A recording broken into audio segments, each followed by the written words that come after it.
organizers for giving me an opportunity to speak. So as you can see from the title, I'm going to be talking about what compact and freeing supermassive black hole binaries might look like.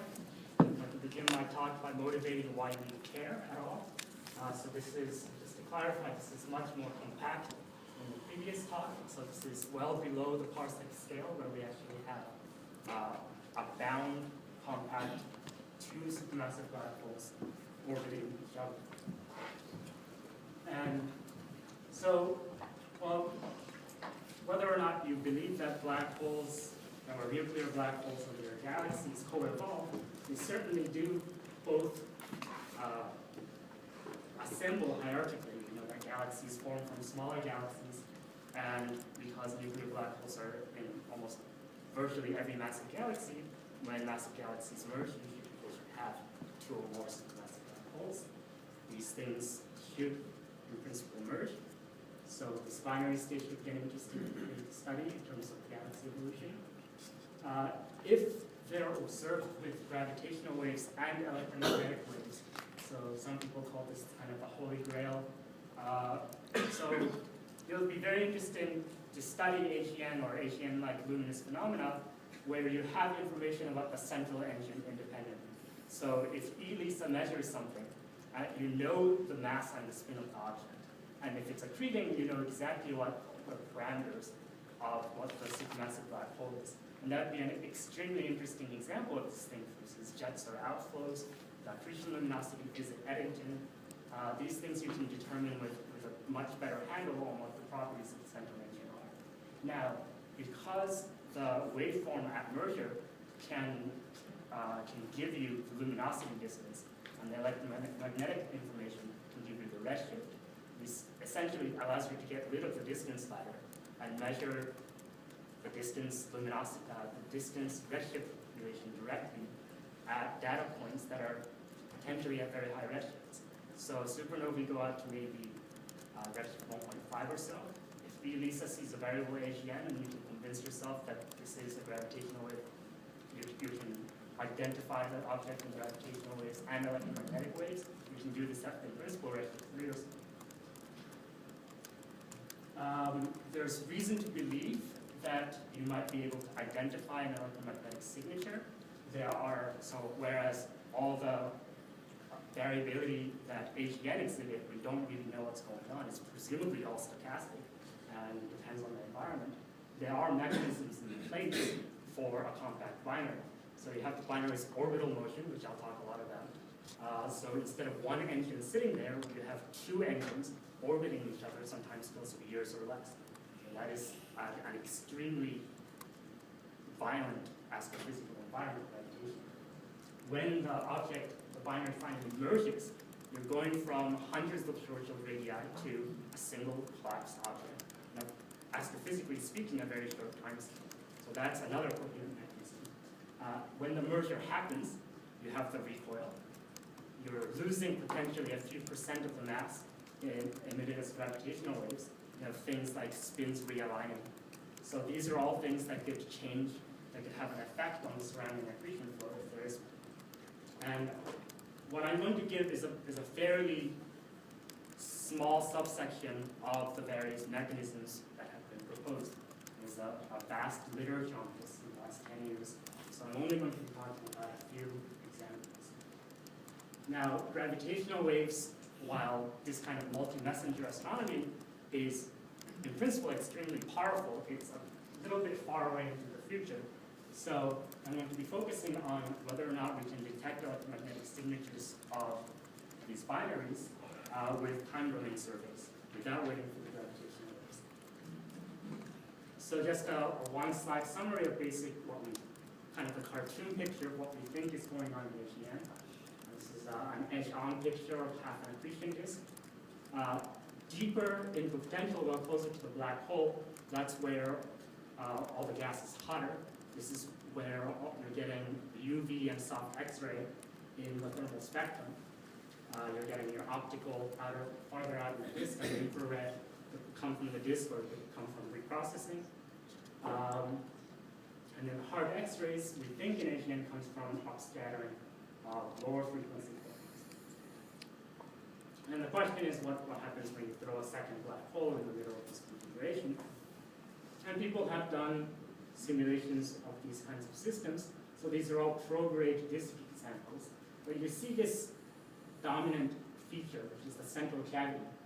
So what's going on is that the binary is injecting angular momentum at a characteristic resonance radius. It's about 2 or 3 times the semi-major axis of the binary. The gas one that would otherwise accrete can't. So you get a cavity. Depending on how stable you think your disk is, this cavity can exist anywhere up 10 to the 5 short field radii. But this is still well within a parsec. As Zoltan said in his talk, for some regions of the parameter space, such as black hole mass ratio, black hole masses, viscosity, this gap can in principle close, but I'll be talking as if the gap exists. So there's the gas outside the cavity, and then there's stuff that's flowing in. So much of my talk will focus on what this leaking gas is doing. When you simulate these systems, these streams happen around once per orbit typically. So this is a quasi-periodic feature. Now, when you look at just the outer disk, and you ignore what's going on in the cavity, well, you're missing the deepest part of the gas and the deepest part of the potential. So you don't expect to get the soft X-rays and the UVs from the thermal spectrum. And so you just, take your standard Checker-Cenac disk, you truncate it, and you calculate what kind of spectra you get. This is a very simple exercise.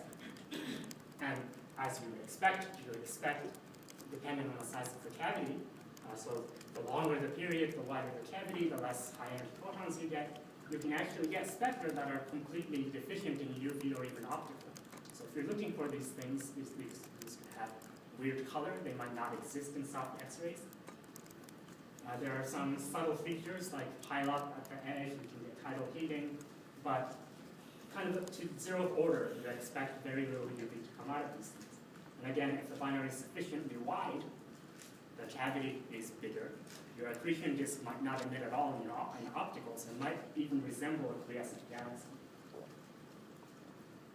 You can get also secondary features. You might get weak broadlines if you're not getting either the broadline region or whether you're not getting the wind that comes from the center of the disk. So you can get a lot of weird features. Sorry, Taka. Yeah. You might address this, or I can wait until the question. But if you go back a slide, when you talk about when you had the very rare UV deficient, so 1% of AGS. Yes. That's also, the 1% is probably going to be a far larger fraction, isn't it, that you would expect to actually be in this particular Yes, state? that's true, yes. So I kind of skipped over this, but there are AGM suggestive of this feature. It's not, I wouldn't say that this, this probably could be mixed among that subset, but I'm not suggesting that these are X-ray AGM.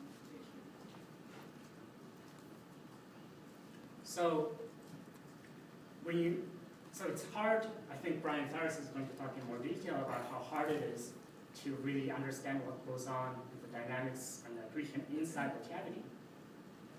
But if the accretion time scale of these streams, the stuff that goes into the cavity and becomes bound to one or both black holes, if the accretion time scale is long, you expect small persistent disks inside the tidally stable radius.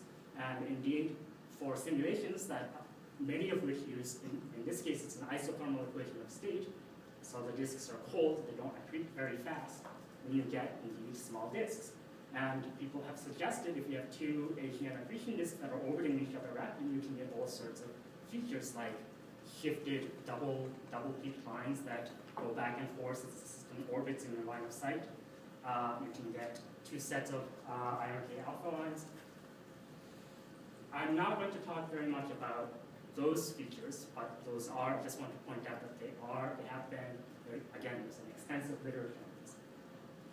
Now, you can also get some of the UV deficiency that I mentioned a couple of slides ago might not be as extreme if you have inner disks. So if you have a gas that is in the deepest part of the potential, well, you're going to get the UV and the can get weird-looking SEDs, but AGN SEDs are kind of weird in general.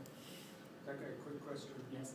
The figures that you're showing here, the simulation results, where are they from? They're from Hayasaki's simulations, they're SMBH. Okay. So if the accretion time scale is longer than the orbital period, and this is the rate at which you're feeding the streams into the cavity, then you expect persistent disks. And you might get some small fluctuations because you're feeding the disk, you're feeding gas into the outer regions of these mini disks quasi-periodically. But is it true that you expect these things to be persistent? And I'm going to argue that you wouldn't expect this in general. So just kind of to get some parameters on the problem, the mean accretion rate of the stuff that's going into the cavity is of order a solar mass per year, or solar mass per orbit. For if you have binary periods of, say, decades, which might be kind of the most generic kind of a guesstimate for a stable disk, that is, or so the more compact binaries you expect to be red because they are accelerating their evolution. So the wider binaries that are wide but compact enough to have a stable accretion disk, you expect to have orbital periods of about a decade. Okay, you do the math and then it's very simple. The mass that gets dumped into the cavity per orbit is about a solar mass. These things are on almost radial orbits with respect to either black holes. So you expect whenever pericenter occurs, you expect it to be very close.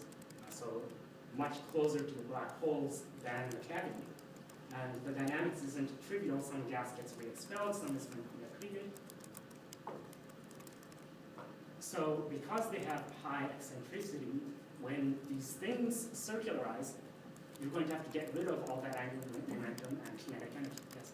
Just a quick question. So are you assuming that the two black holes are in circular orbit? No, so you get this also in elliptical configurations. Any sort of prograde, even if it's misaligned, you get a cavity. In fact, in elliptical orbits, in simulations, people find that the periodic activity is much more punctuated. So if you're going to make a circular accretion disk, you're going to have to get rid of all this energy, and it's going to go into thermal energy. And you can easily show that it still has to be optically thick, but it's going to be much hotter because you just dumped all that kinetic energy into thermal energy. And you're going to get a shorter accretion time scale, and you're not going to see this if you assume a state. And people have argued similar shocked accretion flows in the context of tidal disruption events. But kind of back of the envelope picture is that you have two streams that enter the cavity, one's per orbit, you shock and circularize. You go back and forth between a dim state with a cavity and an AGN-like UV bright state when you're accreting these streams. And you could even stop here because, as Brian will talk about, calculating this thing rigorously is very hard. You have a wide dynamic range, you have very high density contrast, so SPH is ill-suited for this. Asymmetric, you have these abilities, you have photon trapping. Mike mentioned in summary, this is the next business. And we have all these models for AGN, but I think it's fair to say that people have theorists have added whistles and bells to the AGN picture, but I think beyond this gravitational well-producing UV picture and potentially very different phenomenology, we don't understand details of AGN phenomenology.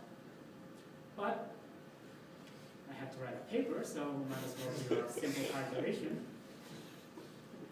So you can estimate the amount of kinetic energy you have to dump into radiation. You get a very hot thing. It's almost ethereal. The sound speed is comparable, but less than the Clarion velocity. This is what this lies in the parameter space of a slim disk. And this is a very hot, kind of a puffed up accretion disk. The luminosity is trapped inside the disk because it's optically thick. You get a very super Eddington accretion rate. Luminosity will order that into luminosity.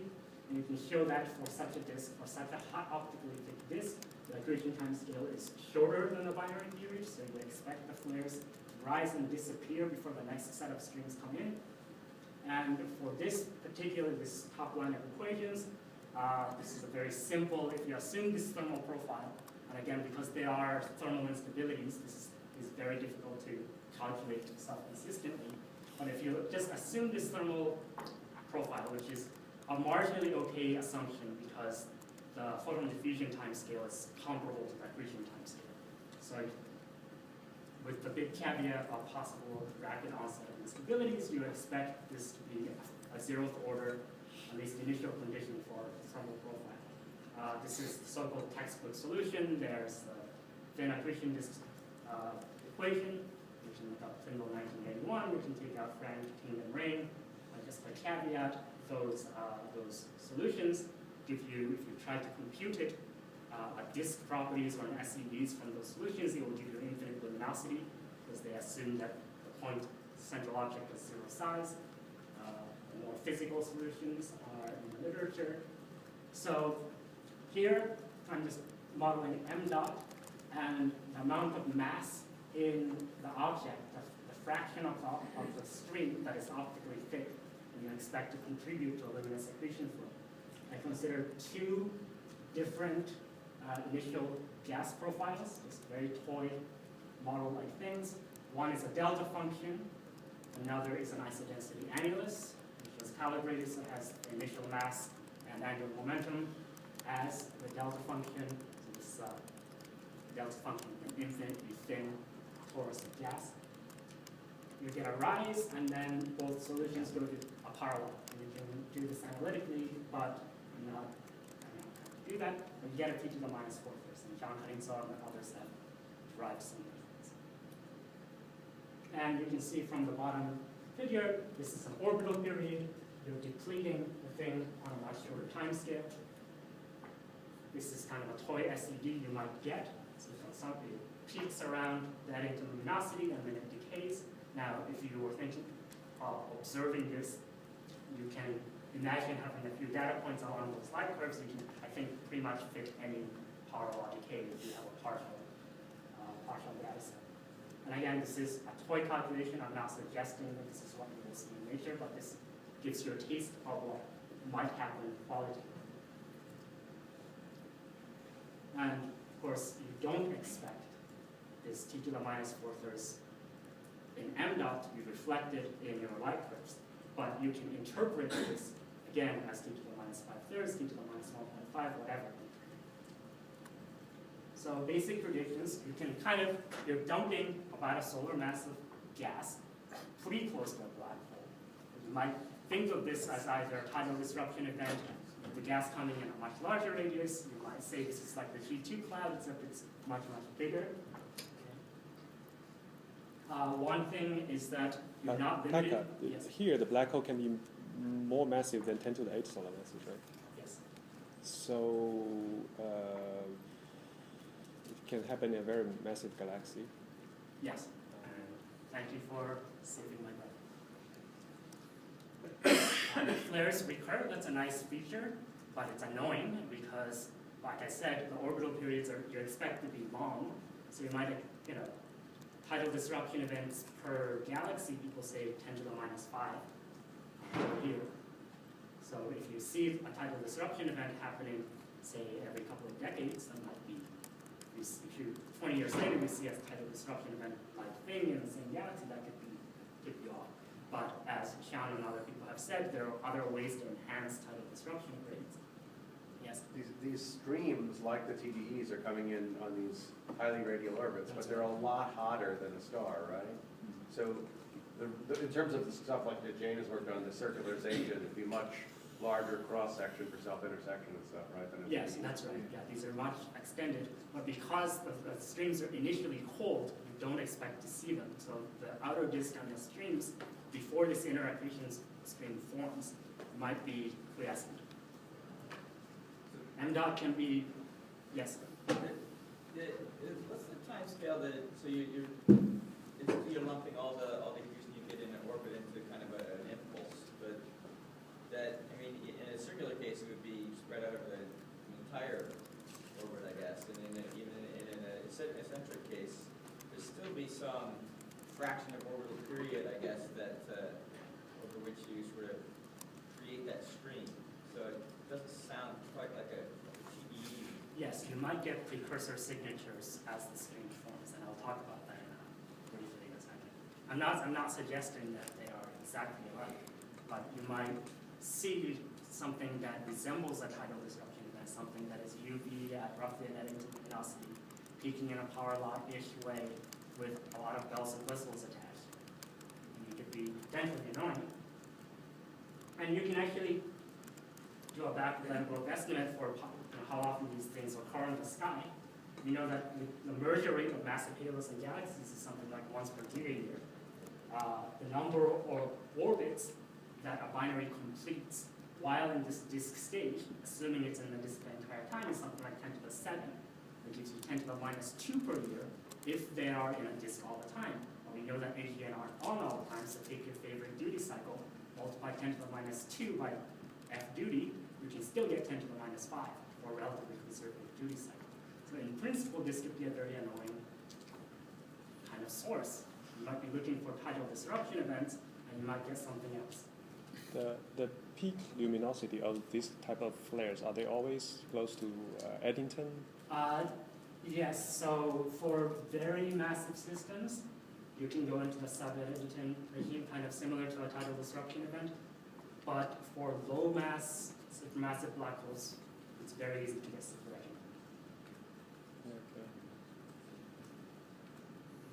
Okay. So have we already seen one? So this is the famous AGN slash, well, it's a blazar, OJ287.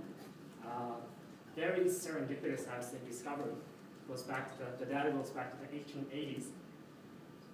This thing flares up a couple of times. The flares are about 2 years apart, and they recur every 12 years or so.